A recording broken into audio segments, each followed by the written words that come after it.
வணக்கம், உங்கள் ஜோதிடர் செந்தில் பேசுகிறேன்.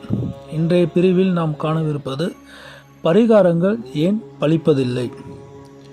இந்த டாப்பிக்கை நான் ஏன் இன்றைக்கி எடுத்தேன்னா, ரீசெண்டாக நான் என்னோடய கிளைண்ட்ஸை நான் பார்த்து இந்த ஜாதகம் கன்சல்டேஷன் பண்ணும்போது பார்த்திங்கன்னா, நிறையா பேர் பண்ணுற தப்பு. இப்போ நான் ஒரு ஜாதகம் பார்த்துட்டு அதுக்கு பலன் சொல்லி, இந்த பரிகாரம், இந்த நாள், இந்த நட்சத்திரம், இந்த ஓரையில், இந்த கோயிலில் போயிட்டு பண்ணுங்கன்னா, அவங்க பார்த்திங்கன்னா யாருக்கு சொல்கிறோமோ அவங்க பண்ண மாட்டுறாங்க. அவங்களோட அப்பா, அம்மா, அக்கா இவங்க தான் போய் பண்ணுறாங்க. இது முற்றிலும் தவறுங்க. இதை தயவு செய்து பண்ணாதீங்க.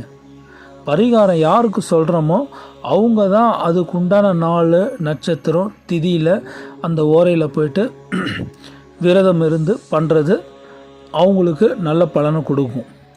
இதை அவங்க அம்மாவோ, அப்பாவோ, அக்காவோ, அண்ணனோ இவங்க போய் பண்ணிவிட்டு, எனக்கு என் பையனுக்கு கல்யாணம் ஆகலை, என் பொண்ணுக்கு கல்யாணம் ஆகலை, என் பொண்ணுக்கு குழந்த பிறக்கலை, இப்படி சொல்கிறதெல்லாம் ஜோதிடர் மேலே நீங்கள் என்ன சொல்கிறது, தவறு கண்டிப்பாக இருக்கக்கூடாது.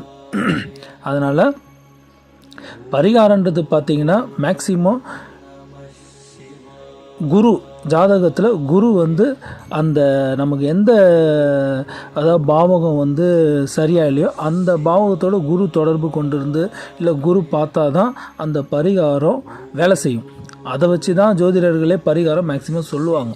இல்லை ஒருத்தவங்க ரொம்ப நாளாக, ரொம்ப வருஷம் அந்த கர்மாவை கழித்து கஷ்டப்பட்டுட்டாங்க, அவங்களுக்கு ஒரு விமோசனம் வேணுன்ற பட்சத்தில் சொல்லுவாங்க.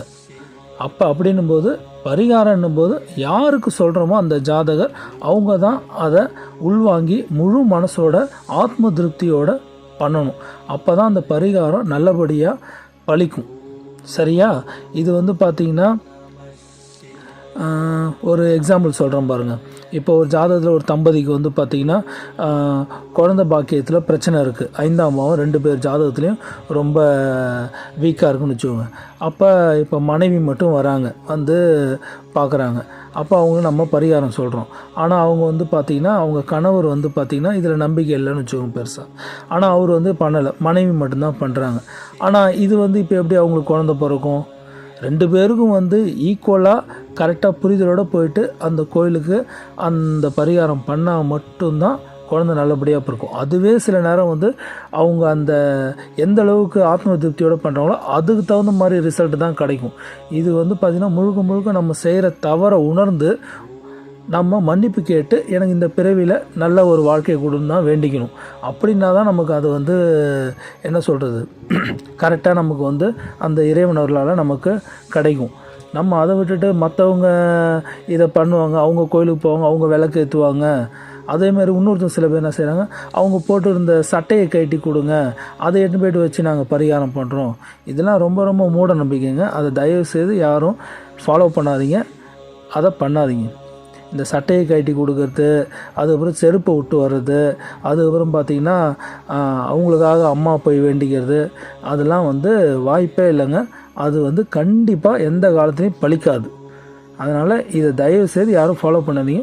யாருக்கு பரிகாரம் சொல்கிறோமோ அவங்க மட்டும் பண்ணுங்கள். முடிஞ்ச அளவுக்கு உங்களுக்கு இருக்கிற பிரச்சனைகளை ஏற்றுக்கின்னு அதை விட்டு கொடுத்து சகிப்புத்தன்மையோட நல்லபடியாக அதை அணுக பாருங்கள். அதுதான் எந்த அளவுக்கு நம்ம அதை ஆத்ம திருப்தியோடு ஏற்றுக்கிறோமோ அதுவே ஒரு சிறந்த பரிகாரமாக இருக்கும்.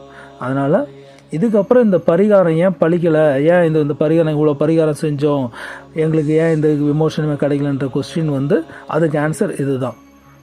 பரிகாரன்றது அந்த குரு அருள் இருந்தால் மட்டும்தான் நமக்கு அது பலிக்கும். அதுவும் ஆத்ம திருப்தியோடு பண்ணணும், இல்லைன்னா பலிக்காது. முடிஞ்ச அளவுக்கு நீங்கள் அதை ஏற்றுக்கணும், முழு மனசோடு ஏற்றுக்கணும், வாழ பழகிக்கோங்க. அதுதான் பெரிய பரிகாரமே. சரியா? நன்றி.